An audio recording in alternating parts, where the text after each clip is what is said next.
ras pada ramas lalamas.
صلى محمد وعلى محمد اللهم صل على محمد وعلى محمد. Conclude the recitation of the Holy Quran. Let us gift this recitation to the soul of the Imam of our time, as well as to all the Mu'mineen and Mu'minat, the ulama, the shuhada, those who are no longer among us. Inshallah, we will continue the program with a lecture by our respected guest scholar, Sayyid Zeshum. Please welcome him with another loud salawat ala Muhammad wa ali Muhammad.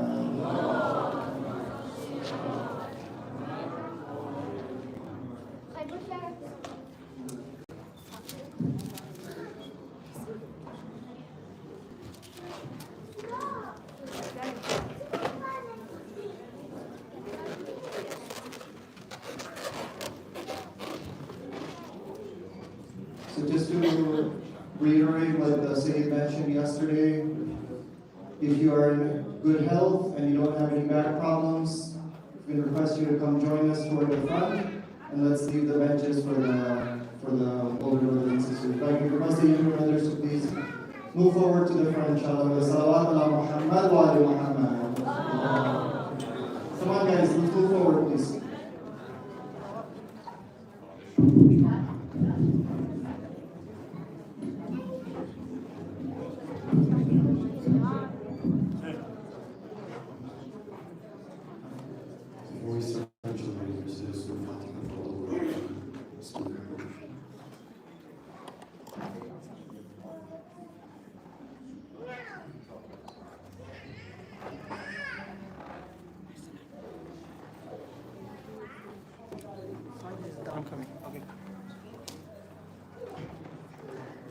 أعوذ بالله من الشيطان الرجيم. بسم الله الرحمن الرحيم. الحمد لله رب العالمين بارئ الخلائق أجمعين. اللهم الصلاة والسلام على أشرف الأنبياء والمرسلين حبيب قلوبنا وطبيب نفوسنا أبي القاسم المصطفى محمد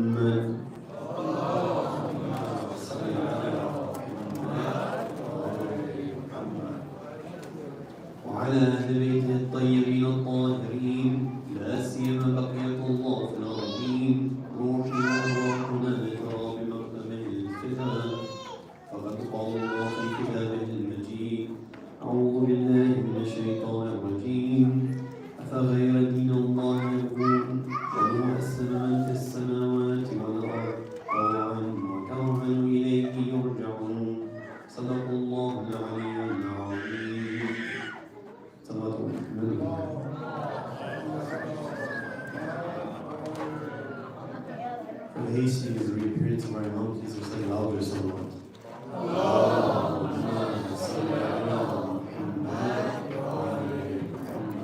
So that we are the first of the companions of the Imam, the ones who respond to his call without needing to hear his call. Please recite the loudest of salawats.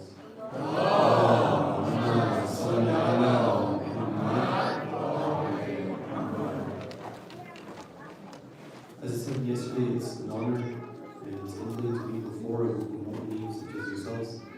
And it's not really my place to be here speaking before you, but inshallah we're going to take whatever benefit we can from these few minutes we have with each other. Inshallah, Allah will put some barakah within it and that we can gain from it.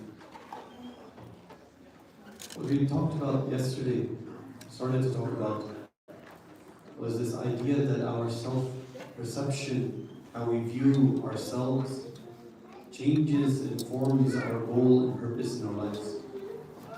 How we see ourselves and how we think of ourselves changes what we aim for in our lives. It changes our interactions, how we interact with each other, how we interact with our families, with everyone. And the real thing within Islam is to attach to the reality of who we are truly, the core reality of what it is to be a human, a servant of Allah subhanahu wa ta'ala. And based on that bedrock, then build an understanding of oneself and then have a goal for oneself moving forward. And based on that goal and purpose that one has made, one has understood, one can then gauge oneself on whether one is succeeding or not. And so that's the general path and link that we want to make to eventually get to the topic of success. But before we get there, a lot of times there's concepts that we have, that we grow up with, that we need to sort of deconstruct before we can reconstruct them in the proper way and manner. I'll give an example before we get into something like success. We might not even reach the concept of success today. For example, the concept of Iman. We grow up thinking that we know Iman. Right? Iman is that I believe. I believe in Allah subhanahu wa ta'ala. I believe in the Day of Judgment. I believe in the Prophet. I believe in the path forward. There's things that I believe, and I call myself a mu'min, someone who believes. But then you look at how this word is used, and then sometimes we see that our concept of belief is a bit different. Maybe even sometimes very different from how Allah subhanahu wa ta'ala is using it, how He's using Iman. For example, there's times that we say that I believe, but I don't know. I believe that's true, but I don't know it's true. Is Iman that kind of belief? The belief that can be partnered with ignorance, with not? We see that's clearly not the case. Again, if I have time to go through many verses that support this. But there's a very famous verse, right? It says that a group of Bedouins coming from the Prophet, they say that we have Iman. He says, don't say that you have Iman, rather say that you have done Islam, that you've submitted. Iman has not entered your hearts yet. What does that indicate? It means that Iman is after Islam. After you know what's true, that's when the state of Iman comes. It's not before it. Sometimes we use the word faith for Iman.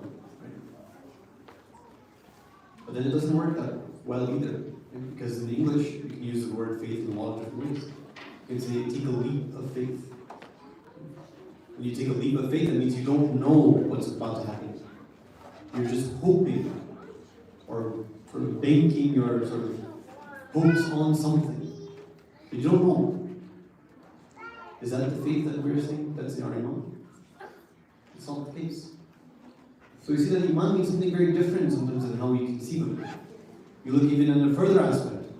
You see that in the Quran very clearly shows that the ones who don't act righteously are the ones who don't have Iman.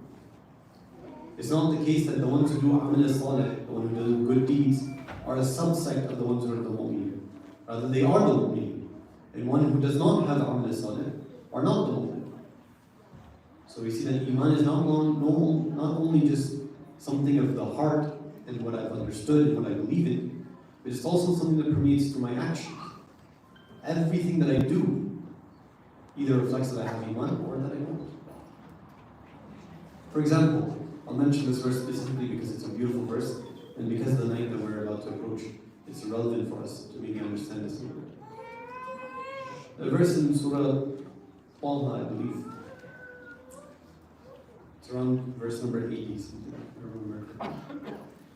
It says, أعوذ بالله من الشيطان الرجيم. It says, وإني لغفار لمن تاب وآمن وعمل صالحا ثم اهتدى. It says that I am certainly the forgiver. I said certainly 4 times, you could probably say 5 or 6 times. I'll explain it very briefly. There's an inni in the very beginning. Inna means certainly or indeed. It's added to ya mutakallim, where it means that Allah is referring to Himself by the I, saying I. It's another emphasis. There's a lam that comes. It's another harf, that's another word that's used for emphasis. And Allah refers to Himself as not as ghafir, but as a ghaffar. Ghafir means the one who forgives. Ghaffar means the one who's constantly forgiving. Always forgiving. On top of that, in Arabic there's 2 types of sentences. Right? I'm going to mention the names, it's not very important, but one is called jumla ismiya, one is called jumla fi'liya. Right? In English, we only have the things that are called jumla fi'liya. We only have verb-based sentences. But in Arabic, there's also noun-based sentences. Noun-based sentences show an extra added emphasis. This is a noun-based sentence. So the amount of emphasis that's right there in this verse is extreme. But then it has conditions. Who is Allah subhanahu wa ta'ala the forgiver of? لِمَنْ تَابَ وَآمِنَ. My point is the second one, وَآمِنَ. The one who repents and the one who has faith. Why does it matter? Like, why would Allah subhanahu wa ta'ala say that? Why would you have to say that I'm going to forgive the one who believes in me? Obviously the one who repents is the one who already believes in me. Why does He have to say it? It's because what happens inside of us when we're doing something wrong. When I choose to do the wrong thing, I've decided to put my pleasure, my desires, the societal pressure around me, whatever it is, expectations of my family, society, my friends, whatever it is that led me to go on the path away from Allah subhanahu wa ta'ala. I decided to put that above Allah. It's a moment of kufr, of disbelief. I put something on the station that God deserves to be. To make up for it, I have to have iman. So we see that iman is tightly, very, very tightly linked to the actions that we do. Now all of that was just a very big introduction to talk about the concept that concepts that we have in our mind might need to be deconstructed before we can reconstruct them properly. And if we don't do that, we'll find that there's faults in this foundation. What we put on top of it crumbles. So based on that, I want to talk a little bit about what is it that we aim for in this world.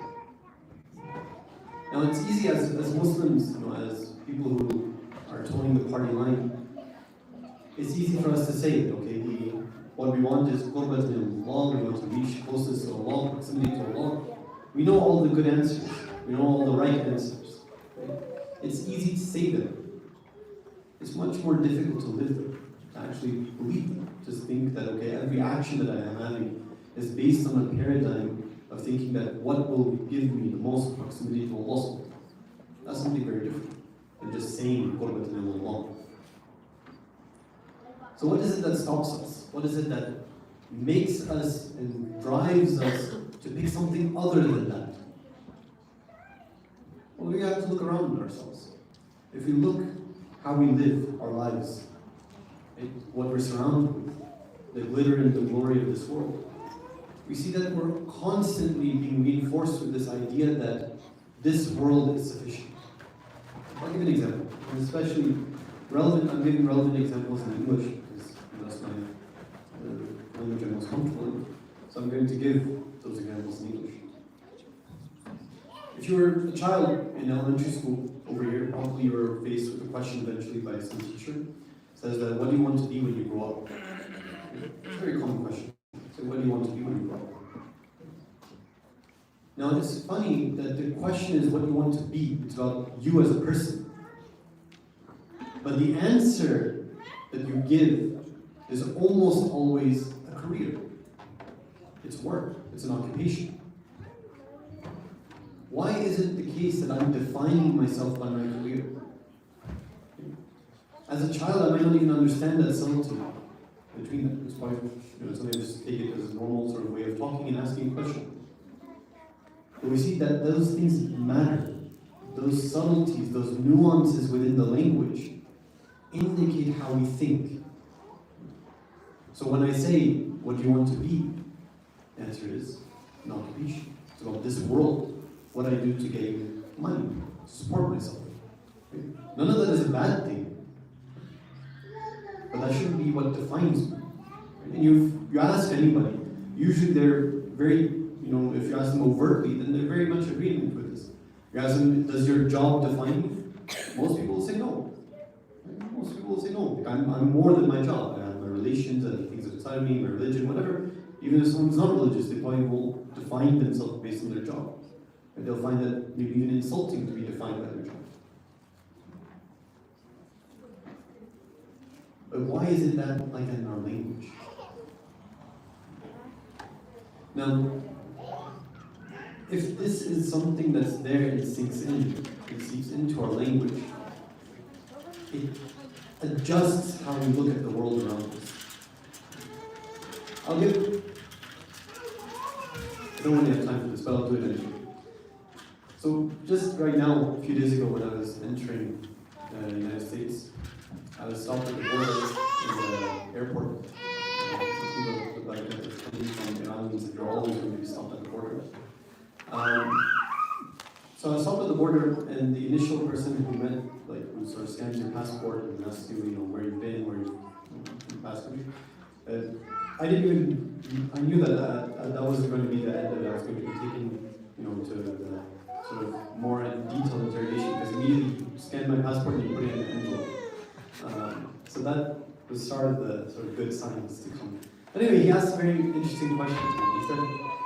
He asked me how long have I been studying in Iran? I said that I've been studying for around 11 years, maybe a bit more than 11 years. And he said that, so what are you going to do? And I said, what do you mean what am I going to do? He said, well, after you finish studying. I said, I'm not going to finish studying. He says, well, you're going to have to do something. I was like, do I? And I was, in a way, tweaking him and not really giving a straight answer to him because I was a bit frustrated and tired from a 13-hour flight. So there was that part of it. But there is an aspect of it that's true, right? Why is it that the first and primary utility of knowledge is a career? Right? Is that what we've boiled down knowing to what we're going to use it for to then gain money? Yes, that's something beneficial. It's fundamental. But ultimately, knowledge should be about changing who we are, about awakening to our reality, about knowing our place in the world, finding our purpose. It should be defining us. Knowledge, what we know, is intrinsically a part of us. It should change us. Why is it that we think of learning and education as a tool? A tool in the sense of, what career will I get? What can I make of it? If that's what we're seeking, then that's not really knowledge, that's information. There's a very beautiful hadith by Imam Sadiq alayhi salam. Allahumma salli ala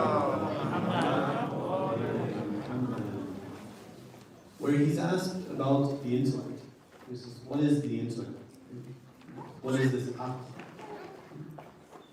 He answers by saying, Al-aql ma ubida bihi ar-Rahman wa iqtasaba bihi al-Jannan. The intellect is that by which means the Allah, the Merciful, is worshipped, and that by means of which paradise is attained.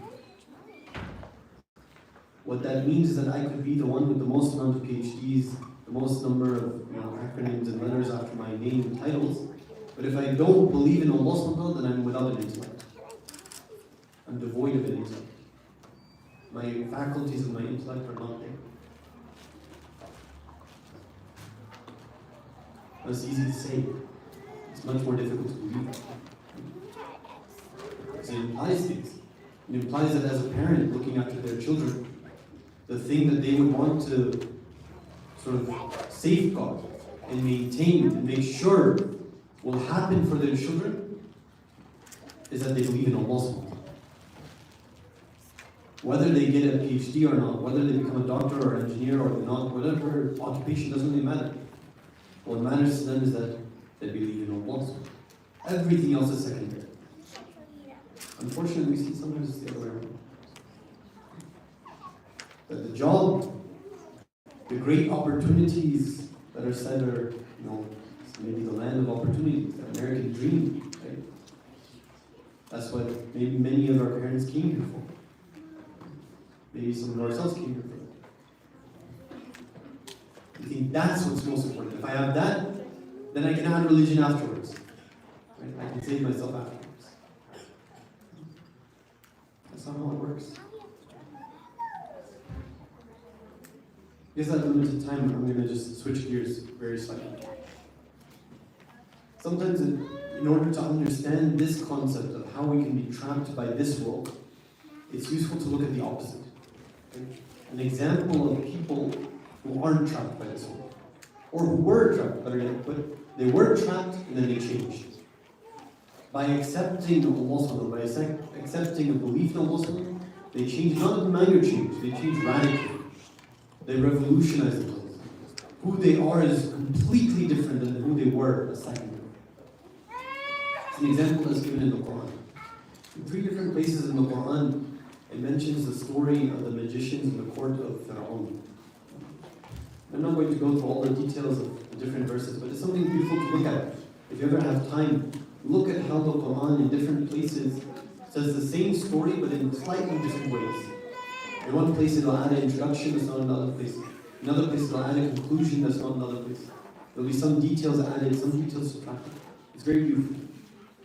Every single thing is pointed as a purpose. Something I encourage myself and all of you as well to look at and investigate. But as a summary, just to give a good picture of the perspective of these magicians, these illusionists, sorcerers, whatever they were.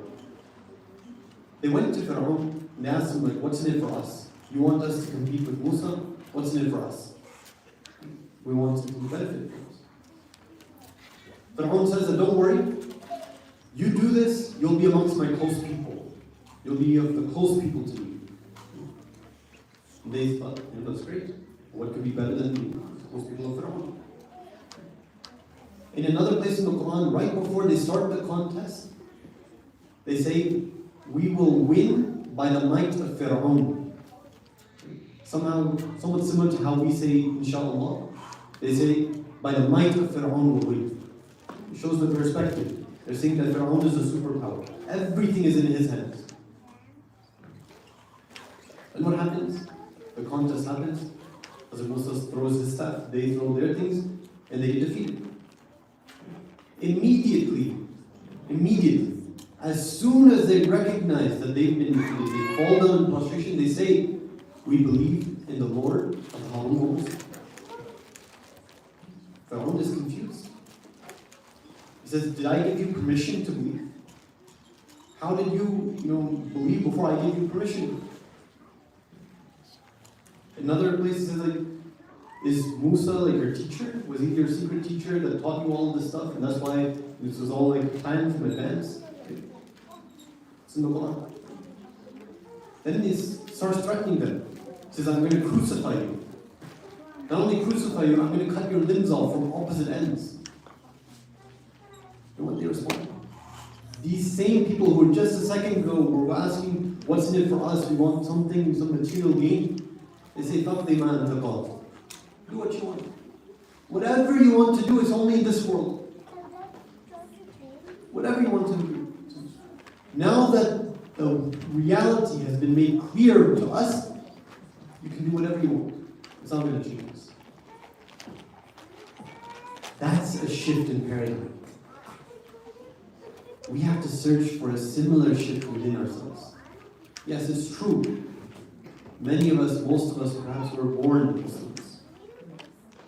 And so we don't have this time period where we can sense that, okay, this is before I accepted Islam and then after. But in a very real sense, that it exists within all of us.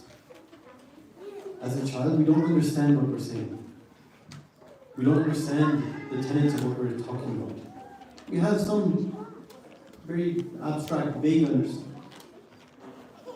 But as we grow older, mature, ask the right questions, and it becomes real. That's something to do tonight. Tonight, we might not find all the answers we're looking for.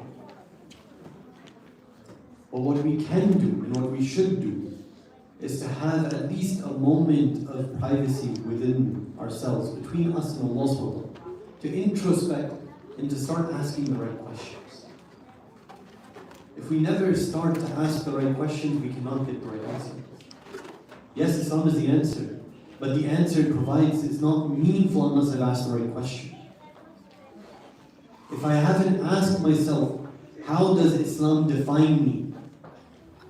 How does my status in front of Allah subhanahu wa ta'ala define me? And I'm not asking the right question. The same verse that we talked about yesterday. It says, أَنْتُمُ الْفُقَرَاءُ إِلَى اللَّهِ. You're the needy ones to Allah. That is your base reality. That is what is your core. Anything that makes me think that I am needless of God, let's throw it away. It's difficult. It's not something that should come easy to us. Right? If we're nodding our heads and saying, yeah, that makes sense, then perhaps we've really not made sense. It's difficult. Because everything we see around us is tangible. Everything that we're surrounded with in our lives is a tangible thing. Now all of a sudden, we're asking to go beyond that. But if we don't start asking the questions, if we don't start on that journey, it'll never become easy. Our whole journey, everything that we do from beginning to end within Islam is all about becoming aware of Allah. I'm going to end on this. There's a narration that Imam Hussein, when he was talking to his companions, he tells them that Allah subhanahu wa ta'ala did not create humanity إِلَّا لِيَعْرَفُوهُ, except to know Him. فَإِذَا عَرَفُوا عَبَدُوا فَإِذَا عَبَدُوا اسْتَغْنَى بِعِبَادَتِهِ عَنْ عِبَادَةِ مَا سِوَاهُ. Allah subhanahu wa ta'ala did not create humanity except so that they could become aware of Him. When they become aware of Him, they worship Him. When they worship Him, they become needless through His worship of worshipping anything other than Him. What that implies is the opposite. If I'm not worshipping Allah subhanahu wa ta'ala, then I am definitively worshipping something else. Perhaps not in the idea of a divine figure, but in the sense that that other thing is guiding my every action, which is the ultimate sense of worship. So it's not a thing of I can choose to either worship Allah or not worship. No. I'll either be worshipping Allah or I'll be worshipping myself, my desires, my parents, society. I'll be worshipping wealth, power, something. But I have a choice. Will I worship all of those things or will I worship Allah? Will I worship Allah who has everything in my best interest, who is doing everything for me, and everything that I do, supposedly for Him, is actually for me? That's the choice I have. That's the thing we should be reflecting on a night like today. Now, if we were to look at things, the idea of worship, the idea of obedience to Allah is encapsulated within the lives of our imams. And none more so than the life of Imam al-Mu'min.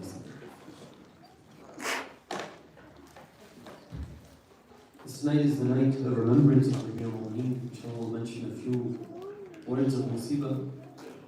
Inshallah, we can have some Azadari and Sinazani as well after. السلام عليك يا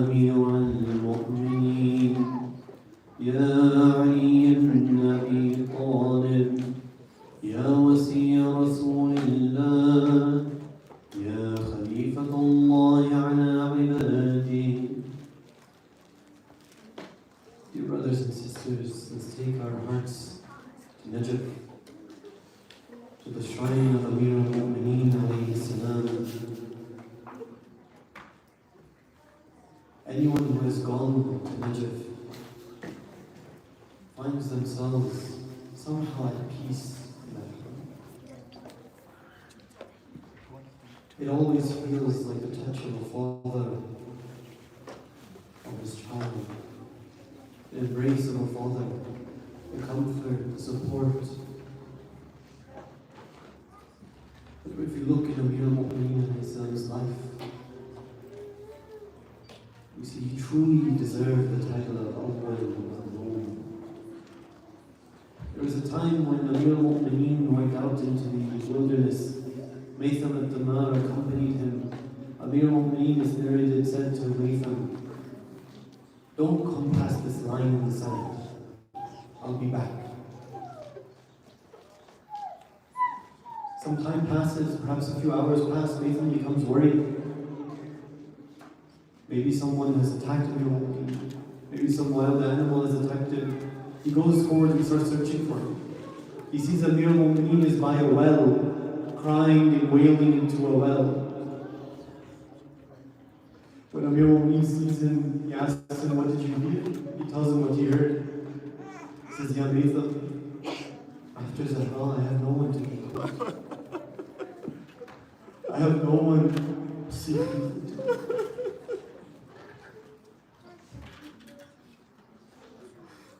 On this night, Amir al-Mu'mineen, he eats his final suhoor in the house of his daughter.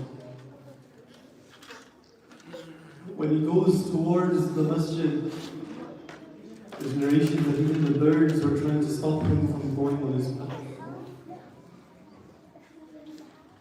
When he enters the masjid and he sees the mal'oon laying on his stomach, he tries to wake him for salah.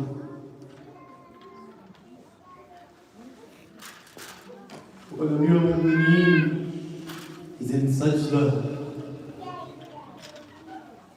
the mal'oon comes behind him and strikes him on the head, and Amir al-Mu'mineen says, "Fustu wa Rabbil Ka'bah." A cry comes out from the sky saying, "تهدمت والله أركان الهدى." The pillars of guidance have become destroyed. Amir al-Mu'mineen eventually is taken by his sons back towards the house of his daughter. At that time, before he reaches and he's falling in and out of consciousness, it's reported that Amir al-Mu'mineen says to his sons, "Let me down here, let me walk into the house on my own feet." They ask him, why do you want to do this? You're not feeling well. He says, "I don't want Zainab to see me like this. I don't want Zainab to see me injured and in pain. Ya Amir al-Mu'mineen, what can you say to Zainab on the day of Ashura? La yawma kalimuk ya Abdullah." There's a time when Zainab is on the Zainabiyah. She's looking down and she sees Hussein. She says, "Wa Muhammadah, wa Aliya, wa Hamza, wa Hussein, wa Abdul Mittaba,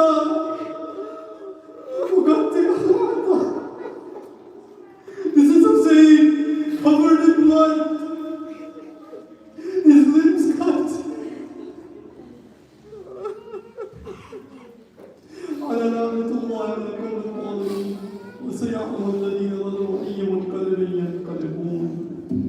يا حسين يا حسين يا حسين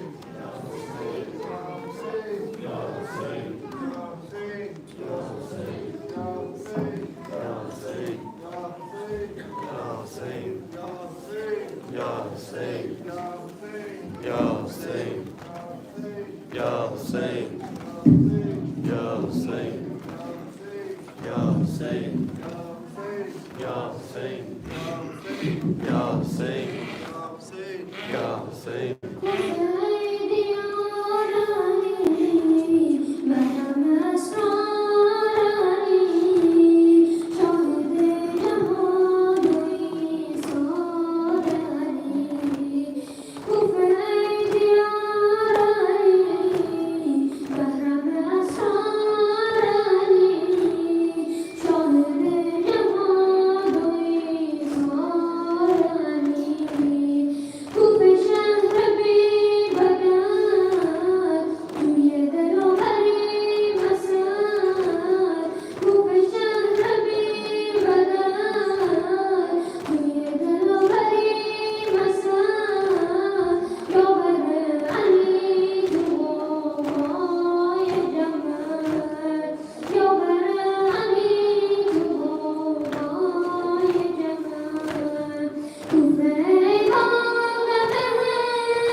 Ya Hussein! Ya Hussein! Ya Hussein! आती है गर्दू से ये पैगाम सदा, कत्ल हुए सजदे में शेरे खुदा। आती है गर्दू से ये पैगाम सदा, कत्ल हुए सजदे में शेरे खुदा। खानाए हक में ये गज़ब हो गया, कत्ल हुए सजदे में शेरे खुदा। आती है गर्दू से ये पैगाम सदा, कत्ल हुए सजदे में शेरे खुदा। आती है गर्दू से ये पैगाम सदा, कत्ल हुए सजदे में शेरे खुदा। मुझसे है सैलाब निगाह, खोल दिए सर के बाल, कहती है ये कुर्बान, देखो तो बाबा का हाल। कहते हैं जिब्रील ये कैसी निदा, कत्ल हुए सजदे में शेरे खुदा। आती है गर्दू से ये पैगाम सदा, कत्ल हुए सजदे में शेरे खुदा। आती है गर्दू से ये पैगाम सदा, कत्ल हुए सजदे में शेरे खुदा। सावन बहे चल मगर, कहती है सर पीट कर, खाता है मेरा जिगर, कोई तो लाए खबर। घर में खुदा के ये सितम क्या हुआ, कत्ल हुए सजदे में शेरे खुदा। आती है गर्दू से ये पैगाम सदा, कत्ल हुए सजदे में शेरे खुदा। आती है गर्दू से ये पैगाम सदा, कत्ल हुए सजदे में शेरे खुदा। देखो तो हसनैन जान, काबा को घर में तोला, ऐसा लगा सर पे गाम, मुझको खुदा राह बता। पूछो तो जर्राह से होगी शिफा, कत्ल हुए सजदे में शेरे खुदा। आती है गर्दू से ये पैगाम सदा, कत्ल हुए सजदे में शेरे खुदा। आती है गर्दू से ये पैगाम सदा, कत्ल हुए सजदे में शेरे खुदा। नाश्तर गम दिल का खाल, होठ हुस्नैन यार, देखा जब हाल हाल, मुँह में है बाबा नहार। फर्श से तारिश है महशर का बाग, कत्ल हुए सजदे में शेरे खुदा। आती है गर्दू से ये पैगाम सदा, कत्ल हुए सजदे में शेरे खुदा। आती है गर्दू से ये पैगाम सदा, कत्ल हुए सजदे में शेरे खुदा। गम से है सैलाब ढाल, खोल दिए सर के बाल, कहती है ये कुर्बान, देखो तो बाबा का हाल। कहते हैं जिब्रील ये कैसी निदा, कत्ल हुए सजदे में शेरे खुदा। आती है गर्दू से ये पैगाम सदा, कत्ल हुए सजदे में शेरे खुदा।